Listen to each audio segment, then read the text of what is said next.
জানেন, আমার যে জায়গায় মানে ছোটোবেলায় ছিলাম, সেই জায়গাটার কথাটা মাঝে মাঝে আমার মনে পড়ে যায়।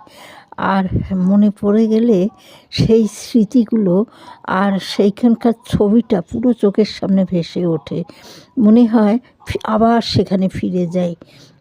তা সেই সময়কার রাস্তাঘাট ভীষণ মাটির ছিল আর খোয়া পেটানো। আর বর্ষা হলে কাদা হয়ে যেত। আর ওখান দিয়ে গরুর গাড়ি আর রিক্সা এগুলো চলাচল করতো।